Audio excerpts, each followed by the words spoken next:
ওরা মানে খায়া ফেলা কি করি কও দেখি। ই ভাই, হ্যাঁ এই যে জায়গা সম্পত্তি দেখতাছো এটি?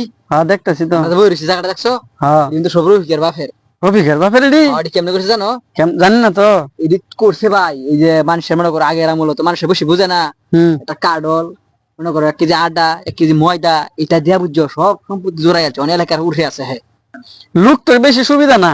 আর লোক সুবিধা নাই এটা ভাই, আমরা জানি কিন্তু এলাকার মধ্যে খুব খারাপ লোক। হ্যাঁ মানে আমরা যেসব কথাবার্তা কইতাছি না কেউ শুনে, আল্লাহ জানে। আসলে হের জায়গা তো আমরা বই রইছি, বই রইছি বর্তমানে। বই আছে এর কথা খারাপ কইতাছি, যদি দেহে আসলে হ্যাঁ এদিকে জানি এই সময় দেখলাম গেল।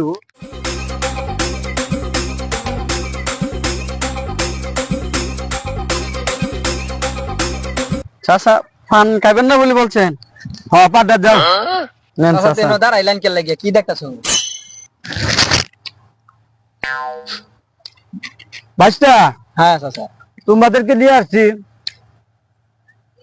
এই যে সব সম্পত্তি। জি চাচা সব আমার। কি কোন এত সম্পত্তি আপনার? অনেক সমস্যা। হ্যাঁ এই সম্পত্তি সব আমার। যুদ্ধের সময় কেমনে করছেন এই সম্পত্তি চাচা? আমায় করেই করছি। যুদ্ধের সময় তোমার বাপতার কাছ থেকে এই জমিগুলা, হ্যাঁ এই আটা ময়দা চাউল এগুলা দিয়া আমি তোমাদের বাবার কাছ থেকে জমিগুলা নিছি। তোমরা কামটা কি করছে?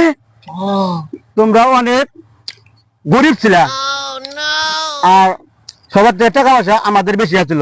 তোমরা ছিল গরিব, তোমাদেরকে ভাইরাস হিসাবে আমাদের বাড়িতে আশ্রয় দিচ্ছি, তোমার থাকো।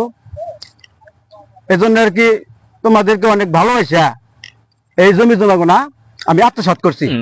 চাচা দেখছ দুর্নীতি করছে আমরা লগে। নিজে করছে, বড় দুর্নীতি করছে। ভাইস্তা তোমরা কিছু বলতেছ না? চাচা কিছু বলতাছি না চাচা আমরা। যাই হোক চাচা, এই জমি টমি যে আমরা নিতে নিলাম বছর জানি তাহলে আমরা আর কিছু আড়া মাড়া যদি ময়দা টয়দা দিতাম, এই যে ব্যাগে নিয়ে আসলাম ওখান তো আমরা বালা হলে চলতাম, বালা হলে চলতাম। আচ্ছা আচ্ছা আচ্ছা তোমাদের চাষিক বইলা তোমাদেরকে 5 কেজি আটা আর 5 কেজি চাউল। চাষি তো ঠিকই আছে। হাসি কি বাড়িতে না চাষিক আমি বলে দিব তোমার চাষিক, তুমি চিন্তা করো না। আচ্ছা ঠিক আছে, তুই আপনি আচ্ছা বলেন ঠিক আছে তাহলে। আচ্ছা ঠিক আছে আসো বাড়িতে যাই চাচা। হ্যাঁ বাড়িতে আসো, বাড়িতে যাই।